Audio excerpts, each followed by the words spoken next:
আসসালামু আলাইকুম ভিউয়ার্স, এই মুহূর্তে ব্রেকিং বিষয় নিয়ে হাজির হলাম। এবার অবশেষে কিন্তু সত্য প্রকাশ বেরিয়ে এলো।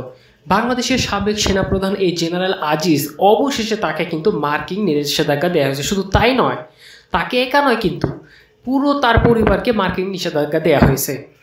এদিকে আরও অবাক হবে, আপনারা ইতিমধ্যে জানেন যে all the Prime Minister man শিরোনামে আল জাজিরা থেকে কিন্তু একটি রিপোর্ট প্রকাশ করা হয়েছিল, যেটি একটি মুভির মতো করে তারা সম্প্রচার করেছে, যেখানে এই সেনাপ্রধান আজিজ তার ভাইকে কিভাবে একটি সাজাপ্রাপ্ত আসামিকে কিভাবে মুক্ত করিয়েছিল তার লোমহর্ষক তথ্য কিন্তু তারা দিয়েছে।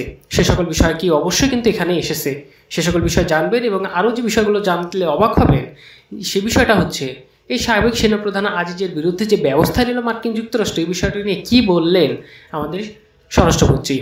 তিনি যে বিষয়টি বললেন সেই বিষয়টা দেখলে আপনারা অবাক হবেন। তো ভিডিওর মূল বিষয়ে যাওয়ার আগে চলুন আগে দেখে নেই কী তথ্য বা কী বিষয়টি অভিযোগ এনে এই যুক্তরাষ্ট্র সেনাপ্রধান আজিজকে মার্কিন নিষেধাজ্ঞা দেওয়া হলো। শুধু তাকে নয়, তার পুরো পরিবারকে গণতন্ত্রের অবনতি ও দুর্নীতির জড়িত থাকার কারণ দেখিয়ে মার্কিন পররাষ্ট্র দপ্তর এই নিষেধাজ্ঞা জারি করেছে। তবে নিষেধাজ্ঞার প্রতিক্রিয়ায় সাবেক সেনাপ্রধান দাবি করেছেন শাস্তি পাওয়ার মতো কোনো অপরাধ তিনি করেননি।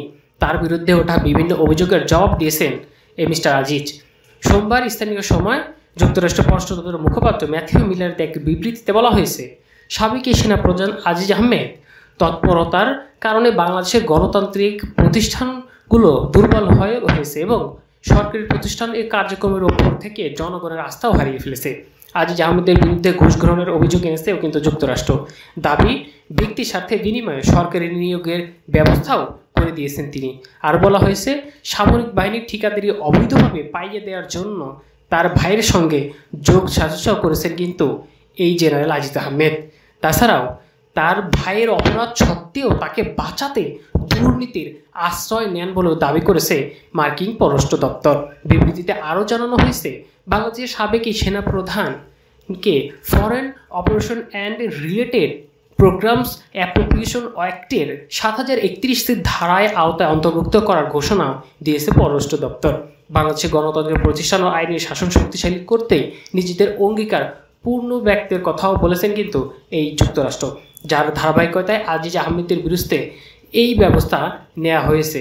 সুতরাং বলাই যাচ্ছে আল জাজিরার যে প্রতিবেদন সেখান থেকেও কিন্তু স্পষ্ট যে তিনি দুর্নীতি করেছিলেন এবং তার ভাইকে বাঁচিয়েছিলেন। এখন কিন্তু ওই বিষয়টাও এখানে এনেছে এই মার্কিন যুক্তরাষ্ট্র। শুধু তাই নয়, বাংলাদেশের দুর্নীতি বিরোধী কার্যক্রমকে নানাভাবে সমর্থন ও সহযোগিতা দিয়ে আসছিল এই হচ্ছে আজিজ। এর মধ্যে রয়েছে সরকারি সেবায় স্বচ্ছতা, সহজলভ্যতা, ব্যবসায়িক পরিবেশিক উন্নয়ন সমাধান এবং মুদ্রা পাচার সহ অন্যান্য অনৈতিক কাজেও জড়িত ছিলেন কিন্তু এই আজিজ। তবে আজিজ আহমেদের প্রক্রিয়ায় তিনি যে বলেন মার্কিন নিষেধ প্রতিক্রিয়ায় কিন্তু জানিয়েছেন তিনি গণমাধ্যমের সাথে আলাপকালে বলেন, শাস্তি পাওয়ার মতো তিনি কোনো অপরাধী করেননি। আমি মনে করি এটা মার্কিন নিষেধাজ্ঞা সম্পূর্ণভাবে আমার জন্য প্রযোজ্য নয়।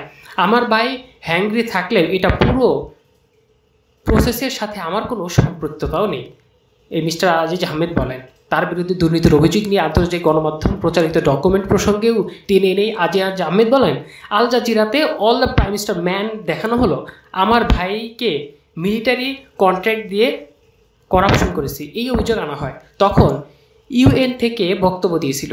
যখন আল জাজিরা এটা প্রচার করে তখন আমি আমেরিকাতে, তখন আমি জাতিসংঘ হেডকোয়ার্টারে গিয়ে প্রশ্ন করেছিলাম, তোমরা যে আমাদের কাছে চেয়েছিলে সেটার সব ডকুমেন্টস আমার কাছে আছে, তোমাদের কর্মকর্তা কেন বলল এমন কিছু হয়নি।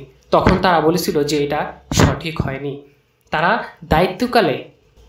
দায়িত্বকালে ইকুইপমেন্ট কেন হয়নি দাবি করেন কিন্তু এই মিস্টার আজিজ আহমেদ বলেন এটা নজরদারি প্রযুক্তি মিশন, অর্থাৎ এই ইসরায়েল থেকে যেই নজরদারি প্রযুক্তি সে বিষয়টি নিয়ে এখানে তিনি প্রশ্নের উত্তর দেন।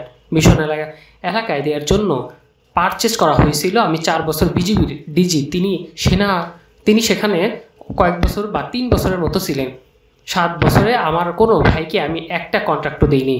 কেউ যদি প্রমাণ করতে পারে আমি পরিণত মেনে নিতে প্রস্তুত যে কোনো শাস্তি। স্পাইরোয়ার সে সিঙ্গেল ইকুইপমেন্টের কথা বলা হয়েছে। জাতিসংঘ জানতে চায় যে DR কঙ্গোর সিগন্যাল বা যেই ডকুমেন্টস বা যেই সামগ্রীগুলা ইকুইপমেন্টগুলো এনেছে সে বিষয়গুলো নিয়েও তারা প্রশ্ন করে, সেগুলোকে তারা পারবে এনে দিতে। আমি 25 তারিখে দায়িত্ব নিলাম, 26 তারিখে কন্ট্রাক্ট সাইন হয়েছে। তার দাবি দুটি বিষয় কাকতালীয়। তার লিঙ্কে করেছে ইম্যাচুরিটি ওয়েভ কেনা হয়েছিল হাঙ্গেরিতে। আমার ভাই হাঙ্গেরি ছিল। বাংলাদেশ সাবেক সেনাপ্রধান বলেন, বাহিরের ভাবমূর্তির ব্যাপারে একটা কথাই বলবো, সবসময় একটা বিষয় আমি অন্তত গুরুত্ব দিয়ে থাকি। বিজিবিতেও ছিলাম, সবসময় সতর্ক ছিলাম। আমার কোনো কর্মকাণ্ড যেন এই দুটি বাহিনীর সুনাম ক্ষুণ্ণ না হয়। আমার কাছে মনে হয় যেহেতু বর্তমান সরকারের সময় আমি সেনাপ্রধান ছিলাম, সরকারকে হয়তো কিছুটা বিব্রত বা হেয় করার জন্য এই বিষয়টা করা হতে পারে, যোগ করেন তিনি আরও নানা বিষয় তুলে ধরেন, যেখানে উঠে আসে আরও বিষয়। এই আজিজ আহমেদ 2018 সালে 25 June Bangladesh chief of army স্টাফে নিযুক্ত হয়েছিলেন। তিনি বছর দায়িত্ব পালন শেষে 2021 সালের 24 জুন অবসরে যান তিনি। এর আগে তিনি বাংলাদেশ সীমান্তরক্ষী বাহিনী বর্ডার গার্ড বাংলাদেশের মহাপরিচালকের দায়িত্ব পালন করেন। মিস্টার আজিজ আহমেদ 5 ভাইদের নাম আনিস আহমেদ, হারিস আহমেদ, টিপু আহমেদ, তোফায়েল আহমেদ, জোসেফ। তো এই যে নামগুলো বললাম, আল জাজিরা ও দ্য প্রাইম স্টেটমেন্ট শিরোনামেও কিন্তু এই নামগুলোও তুলে ধরা হয়। স্থানীয় গণমাধ্যমের একাধিক প্রতিবেদন থেকে জানা যায় আনিস, হারিস ও জোসেফ খুনের মামলায় দণ্ডপ্রাপ্ত আসামি ছিলেন। এই বিষয়টা কিন্তু বিবিসিতে প্রচার করেছে। আনিস ও হারিস ছিলেন যাবজ্জীবন সাজাপ্রাপ্ত, জোসেফকে দেওয়া হয়েছিল মৃত্যুদণ্ড। আজিজ আহমেদ সেনাপতি হওয়ার 1 মাস আগে 2018 সালে 27 মে তোফায়েল আহমেদ জোসেফকে সাজা মৌকুফ করে দেয়। কিন্তু একজন মৃত্যুদণ্ডপ্রাপ্ত আসামিকে কেন মৌকুফ করা হলো? এই মিস্টার আজিজ সেনাপ্রধান থাকা অবস্থায় 2019 সালের 28 মার্চ আনিস ও হারিস সাজা মৌকুফের প্রজ্ঞাপন জারি করে স্বরাষ্ট্র মন্ত্রণালয়, যদিও সেই ব্যাপারে গণমাধ্যম ছিল অন্ধকার। বাংলাদেশ স্বরাষ্ট্রমন্ত্রী আসাদুজ্জামান খান বলেন যে নিয়ম মেনেই সেনাবাহিনীর প্রধান জেনারেল আজিজ আহমেদ 2 ভাই আনিস আহমেদ ও হারিস আহমেদ সাজা মৌকুফ করা হয়েছে। তাহলে বুঝতে পারেন কারা কারা জড়িত। তবে এখন স্বরাষ্ট্রমন্ত্রী যে বিষয়টা বলছেন তা জানলে রীতিমতো অবাক হবেন। সেনাপ্রধানকে জিজ্ঞেস করা হয়, যুক্তরাষ্ট্রের প্রবেশে নিষেধাজ্ঞা দেওয়া হয়েছে দুর্নীতির অভিযোগে। এই নিষেধাজ্ঞা দেয় দেশটি। জেনারেল আজির ওপর মার্কিন নিষেধাজ্ঞা নিয়ে জানতে চাইলে স্বরাষ্ট্রমন্ত্রী আসাদুজ্জামান খান কামাল বলেন, এটা নিয়ে আমার কোনো মন্তব্য নেই, এটা তারা ব্যক্তিগত বিষয়। সচিবালয় মন্ত্রিপরিষদ বিভাগের সভার কক্ষে বৈঠক শেষে সাংবাদিক প্রশ্নের জবাবে তিনি এমন কথা বলেন, কেন এই নিষেধাজ্ঞা আসছে সেটা আমার কাছে এখনও আসেনি। আমি কেবল একটি বিজ্ঞপ্তির কথা শুনেছি, এটা বিস্তারিত না জেনে প্রশ্নের জবাব দিতে পারবো না। তিনি বলেন, মার্কিন সরকার অনেক দেশের অনেক ব্যক্তির উপর নিষেধাজ্ঞা দিয়েছে, অনেক দেশে নিষেধাজ্ঞা দিয়েছে, এটা তাদের জন্য নতুন কিছু না। আমাদের দেশে যাকে দেয়া হয়েছে আমাদের কাছে এখনও সেটা সঠিকভাবে আসেনি, এলে পরে জানতে পারবো কেন দেয়া হয়েছে। তিনি এই বিষয়টা বলেন। বিবৃতিতে বলা হয়, এই আজিজ আহমেদ কর্মকাণ্ড বাংলাদেশের গণতান্ত্রিক ব্যবস্থা নষ্ট করেছেন। আরও নানা অভিযোগে তাকে কিন্তু এই শাস্তিটা দেয়া হয়। তবে সরাসরি আসাদুজ্জামান খান কামাল তিনি কিন্তু বিষয়টা এড়িয়ে যান। তিনি যেটা বললেন যে জেনারেল আজিজ এটা তার ব্যক্তিগত বিষয়, আমাদের কাছে এখনও কোনো তথ্য এসেনি, যদি আসে তখন বিস্তারিত বিষয় জেনে আপনাদের জানাতে পারবো।